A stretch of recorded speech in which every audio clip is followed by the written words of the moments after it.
Primero voy a referirme a unos antecedentes de todo el proceso que se surgió para efectos de la modificación del 1713. Obviamente era un decreto que venía desde el año 2002, que nos había dado resultados positivos sectorialmente, pero que por los avances precisamente normativos era necesaria su revisión para actualizarlo, incluso debido a los ajustes que la misma definición del servicio implicó sobre el alcance del mismo. Entonces, pues básicamente se hizo una consultoría que nos dio una versión inicial del decreto, la cual fue revisada al interior del decreto con participación de las entidades del sector. Hicimos una primera, una primera publicación, o sea, hubo varias publicaciones con el propósito de permitir la participación ciudadana y recibir comentarios y observaciones de todos los que participan en la gestión de los residuos sólidos y particularmente en la prestación del servicio público de aseo. Eso nos permitió hacer mejoras en la versión final y el resultado final pues es la expedición en diciembre del 2013 del decreto. Este decreto pues dentro de su ámbito de aplicación cubre las siguientes actividades. Habla de la recolección, transporte de residuos sólidos aprovechables y no aprovechables. Este tema de los aprovechables y no aprovechables es un aspecto fundamental de manejo de los residuos, puesto que como país vamos a ir avanzando en todo el tema de aprovechamiento como una forma de reducir las cantidades que van a disposición final y de esta forma aprovechar materiales que tienen un potencial y que si no cambiamos el paradigma de estar mandando todo a disposición final, pues vamos a tener una presión mayor sobre estos sitios agotando sus vidas muy pronto. También se desarrolló el tema de corte de césped y poda de árboles, que en el decreto 1713 lo tocaba muy tangencialmente, pero no había un desarrollo reglamentario de la actividad. En este decreto se dan parámetros de cuál es el alcance de la actividad y cómo debe desarrollarse. Esta reglamentación, desde luego, nos va a afectar la regulación que está estructurando la Comisión de Regulación de Agua Potable para el establecimiento de las metodologías para el servicio público de aseo. También se incluyó el tema de limpieza de playas, que era un tema que ese sí no lo tocaba ni siquiera tangencialmente el decreto 1713. Más adelante vamos a ir mirando cuáles son los alcances que se le dieron dentro del decreto a estas actividades. Claramente el decreto no aplica a la disposición final. ¿Por qué no aplica a disposición final? El decreto 1713 inicialmente abordó el tema de disposición final, pero posteriormente el decreto 838 modificó el 1713. En esa parte se consideró que el tema de disposición final requiere una revisión profunda y es un tema que próximamente el Ministerio irá a abordar en un proyecto particular, la modificación de este decreto para dar nuevas señales en un componente que es muy importante en la prestación del servicio. Por eso no se incluyó en esto, pero está dentro de las actividades que desarrollará el Ministerio próximamente. No aplica a residuos peligrosos, obviamente porque es un marco normativo muy específico y particular.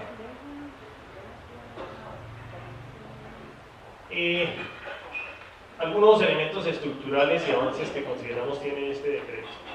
Se hizo una revisión de las definiciones y básicamente lo que se dijo es definiciones que estén dentro de la ley no las vamos a replicar dentro del decreto, únicamente nos vamos a referir a aquellas definiciones que son necesarias para darle, precisar el alcance reglamentario del decreto. Se pasa de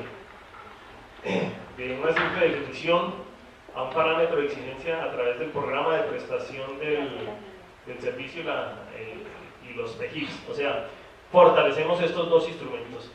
Básicamente en vigencia del 1713 hubo mucho desarrollo el PEGIPs, pero el PEGIPs es un instrumento responsabilidad del ente territorial. Nuestro instrumento sectorial, aunque se mencionó en el 1713, nunca se desarrolló, que es el programa de prestación del servicio. En este decreto Estamos fortaleciendo nuestro instrumento sectorial, que va a ser el programa de prestación del servicio a cargo de los prestadores y de seguimiento por parte de la superintendencia.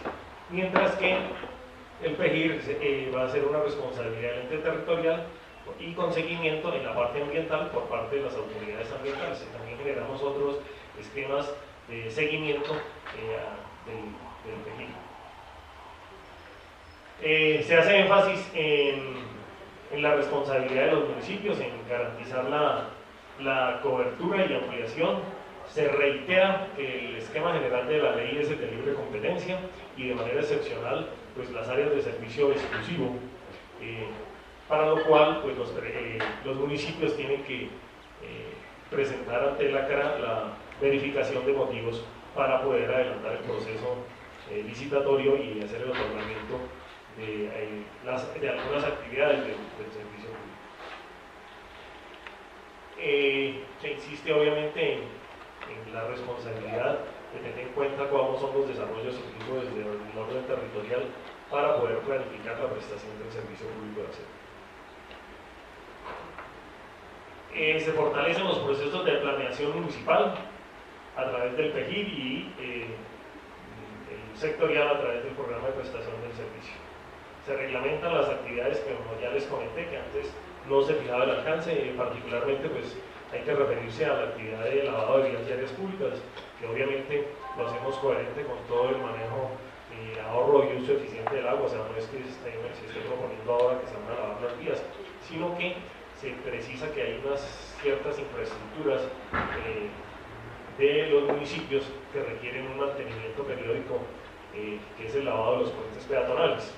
Bueno, todo el programa de prestación del servicio pues fija cuáles van a ser los alcances, y esto también será objeto de reglamentación por parte del Ministerio, actividad que estamos ya adelantando en coordinación con la Superintendencia de Servicios Públicos, habida cuenta que va a ser la entidad encargada de hacer el seguimiento y control de lo que se establezca en estos programas de prestación.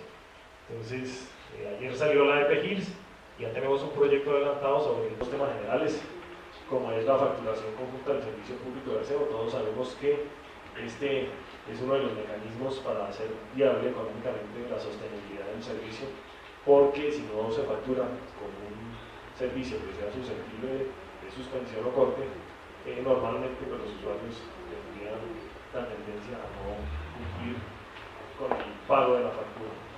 Los requisitos especiales de la factura también es reiterar algunos requisitos que ya estaban dados.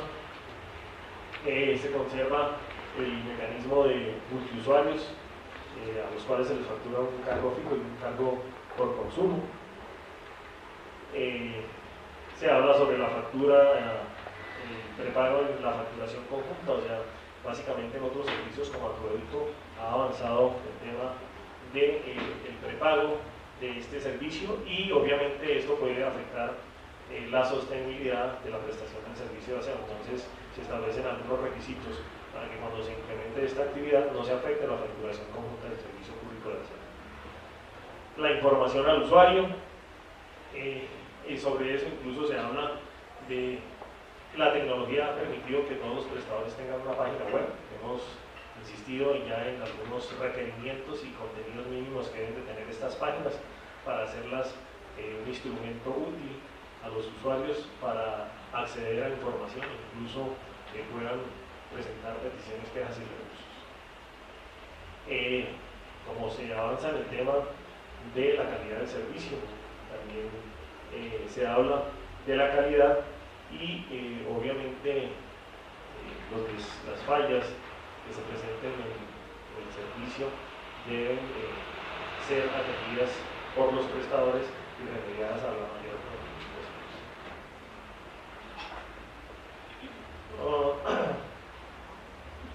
Algunos temas también, como el cambio del prestador del servicio, se pronuncian cuáles son los requisitos para que se pueda cambiar de uno a otro prestador, y la importancia de siempre estar vinculado a la prestación del servicio.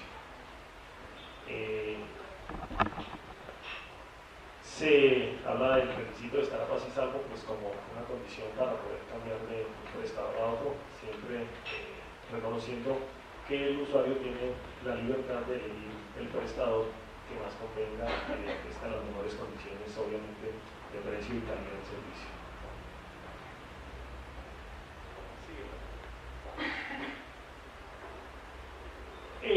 Se habla también de las obligaciones, pues obviamente de tener un contrato de prestación del servicio. Incluso estamos mirando la forma de fortalecer que, dado que es un contrato que funciona en condiciones uniformes, que funciona por adhesión, que se utilice la página web como un mecanismo para que los usuarios puedan tener un fácil acceso a este tipo de información. Y obviamente la obligación de contar con la infraestructura adecuada para atender peticiones, quejas y recursos, y como ya comenté, incluso que se utilice la tecnología como un mecanismo para brindar nuevos canales a los usuarios para que puedan puedan aplicar ese derecho que tienen. Bueno, hay un capítulo de disposiciones finales sobre la obligatoriedad de la transferencia de recursos. Básicamente, pues en algunos municipios incluso el servicio de aseo es quien tiene menos acceso a subsidios, pero se reitera la obligación de los municipios de buscar los mecanismos para que en lo posible otorguen los máximos de ley.